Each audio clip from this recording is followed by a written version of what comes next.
What's up guys, Tyler here from SunFrog Shirts, and in this video we're going to run our first Facebook ad.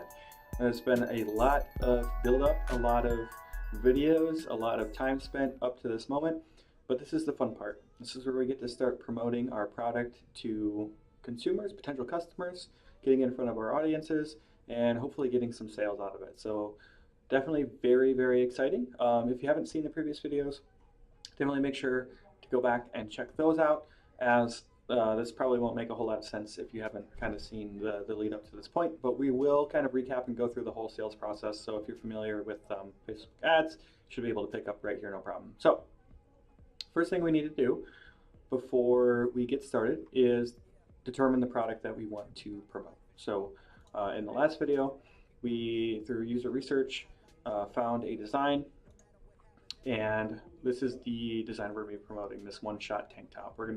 This will be the page that we land in on, that we send the customer to, the first product that they are going to see. So what you will need is you will need this URL, and make sure that your ID is on the end. Especially if you're promoting a product from the front page or through search, your ID won't automatically be added. So make sure you throw that on the URL, and either throw this in Notepad or keep this tab open, or store it somehow so that you have that handy for when we go to make the actual Facebook ad. So this is what mine looks like. I added a little bit of extra to the end of the URL, which turns this on here. We have on the seller page and in the Academy an explanation of how this is done. But for a first ad, we're not going to worry about this too much. This is really just for testing purposes. But since I'm actually going to be pushing a live ad, I wanted to go ahead and include this for myself. But for those of you watching, don't worry about this. You just grab that core URL, and you'll be able to save that and kind of get moving. So we have our product, we have our URL, and then we also want to have the image we're going to upload, the creative, to Facebook. Now, if you're just going to share the link and have the image that's populated be your ad creative, then you don't need to worry about this too much. But this is the ad creative that we came up with. And as you saw, I have a couple different products. So I'm going to put a couple different ones in the product promotion here so people can see some of the different options they may have when ordering these. So we've got that, and we've saved it to our desktop, and that's handy. So that's ready to go for when we make our Facebook ad. And then kind of one other thing to consider is if you want to use a link shortening service or not. If you're not familiar with those, it's a really simple service. You just would grab this URL here that we had earlier, and you plug it in here, hit shorten, and it'll turn it into a URL that looks like this rather than that longer one. Especially when you start putting on extra things to your URL and testing with some other stuff, they can get quite lengthy and bulky if you're trying to share. So this is a nice way to shorten it up, clean it up, and it just looks nicer when you're promoting. So 100% not needed, but if you'd like to do that, I would recommend using Google. You seem to have the least conflict with affiliate marketing, and you can do that fairly easily. So we're going to go ahead and copy that, as we're going to need that for the post coming up. And now that we have the product, we have the ad creative, we have the URL, we can go ahead and make the ad. So we'll go ahead and actually, I'm going to go ahead and delete this because we're going to post it again. We'll go ahead and actually post this to our page now. Now I'm on my take control page. This is the page I've been using to promote into the fitness niche. And we're going to go ahead and share that picture that we made on Canva. And then what I like to do in my first line of text is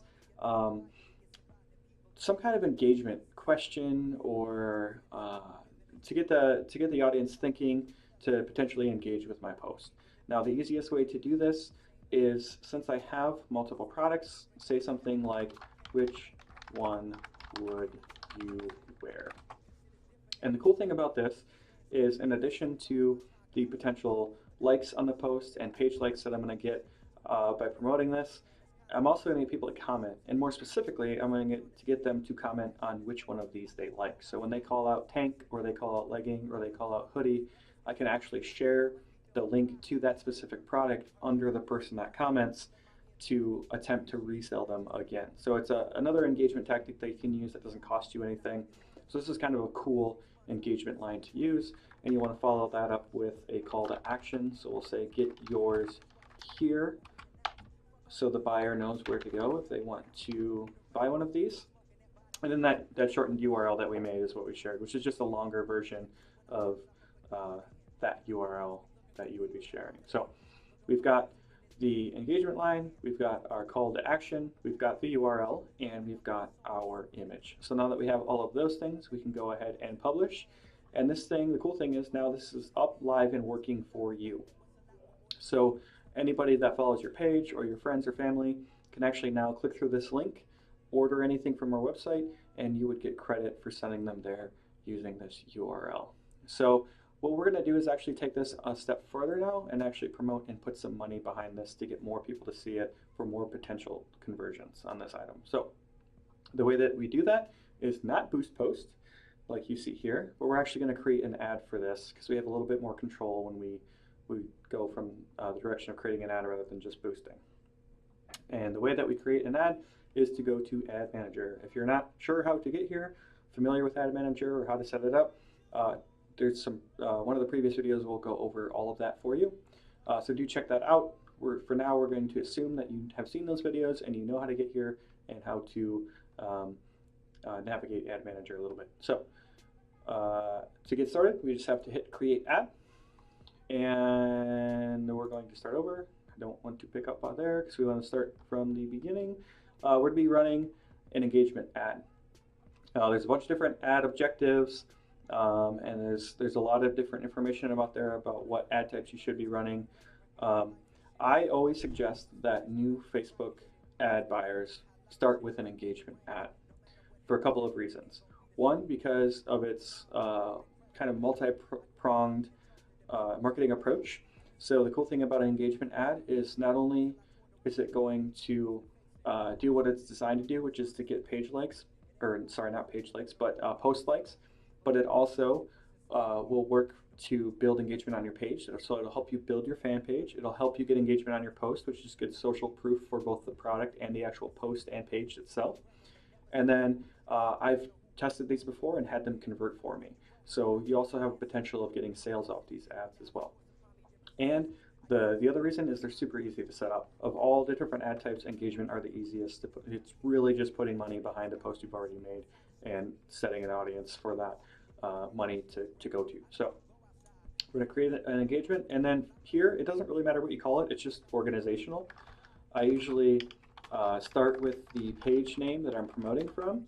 I will usually call out what the actual ad itself is. So this is multi-product, one shot, and then I will tag the type of ad that I'm running. Yeah, I've put PPE here. Been running ads for a while. This type of ad used to be called page post engagement. Now it's just an engagement ad. But it's actually more specific here where you see post engagement. So I know that it's an engagement ad that is designed for actual post engagement itself rather than page likes or event responses or something like that. So we're going to leave the engagement here on post engagement, and we will hit continue. And the next step is to set up our audience. Now, if you remember in, I believe it was 2 videos ago, we went over how to find an audience to market into. That's the audience we're going to be setting this ad to go to. So I'm going to, again, name this US Women,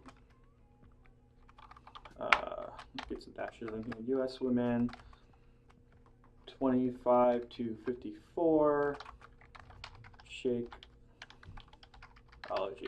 And this is the target that we found in that previous video. So if you're curious as to how we came up with these parameters, definitely go check that out. And then we'll actually go down here and just actually set that target. Now that we have the title, we're going to do 25 to 54 women. And under detailed targeting is where we'll type in the Shakeology. There it is. And now we've got our audience set up. And once you've set up an audience, you can then save it to, and it'll appear use under saved audience. And you could just click this, and all this information I just put in would fill in for you. Now, the next thing we're going to look at is placements. And most of the time you can just run automatic to see where your ad money is going, and then you can kind of tailor it a little bit. But with this particular ad type, since our conversion is based off users clicking a URL, what we're going to want to do is go to edit placements and actually pull Instagram out. Now, if your objective is actually engagement, then you probably want to leave Instagram on, because Instagram drives really good engagement. Instagram does not drive sales off of an engagement ad. Other ad types are a different story, but for this particular ad type, you're gonna want to remove Instagram, because that URL that we shared will not be clickable on Instagram. So you probably lose a lot of money there if your true objective is conversion on a page post engagement ad. So we're going to pull out Instagram, and then we're going to set our budget. I always test starting at $5 a day, which is good because you're not going to blow through money super fast. And the reason I do this is because Facebook operates on a system known as likes by association. So the lower your budget, lower than $5 isn't really going to do much for you. So you want to have at least 5, but 5 is kind of the minimum. But I go with 5, and the reason I do that is if you think of it in terms of the likes by association, the more money you spend, the broader your audience is going to get. So let's imagine that $5 is our exact specific audience, our Beachbody, Shakeology, drilled all the way down to that women between 25 and 54. With $5 a day, Facebook is going to look directly at those people and look for the people most likely to engage with your content within that segment. Now, when you start to spend more money, $15 or $20, then Facebook will start to look at friends of the audience you've picked. When you spend even more money, $30, $50, then Facebook's going to start looking at friends of friends. So you can see it starts to get broader. Now, your product may be strong enough to convert the broader it gets. That's something you're just going to have to test as time goes on. But running at $5 a day, you know that if you convert at this in your specific audience, then you can start branching out. But sometimes if you put too much money in too early, you may not see any conversions, and you may pull out when it may be successful at a more specific level. So I always like to start low and then work my way up rather than backwards. It saves you money, and it's just, in my opinion, it's a lot more. It works a lot better doing it that way. So we've got our budget set. We'll just run it continuously because you can always turn it off whenever you want. You don't need to spend $35. I normally will run for a week and spend that amount of money. Sometimes I'll run it as long as a month, and then I'll review and see if I've gotten any sales off of it, whether or not it's working for me. So budget is set. Automatic is fine. You may see a lot of talk about manual bidding. I'm going to tell you right now, if this is your first time running Facebook ads or you're new to this, leave it on automatic. Don't mess around with manual too much. That's kind of a more advanced technique. And automatic will get you where you need to go, and it does a pretty good job. So leave it on automatic, and that is good to go. So now we have our budget scheduling, and the last thing left for us to do is pick a page and pick a post. So we will pick our take control page, and it looks like Facebook is having a little bit of trouble right now. So let's cycle through. It's not loading, but you can see the post that we made is here. I actually have a post up and running because I shot this video a couple times and just wanted to leave the ad up and running. But this is very similar to the post we just made. So you would just go through and select the post you want to promote. It'll give you a preview of what it's going to look like being promoted out to everybody. And then you will want to make sure to turn your pixel tracking on. And this will go off your default ID. And in a previous video, we went over how to attach your pixel ID to SunFrog. And turning this on, you'll then get that information about people that look at your content, that put the item in the cart, that purchase, all those types of things. So you want to make sure to turn this on so you can see how effective your ad is being, so you can kind of measure its success. So that is the A to B on how to run your first Facebook ad. I hope this was helpful, and as always, thanks so much for watching, guys, and we'll see you in the next video.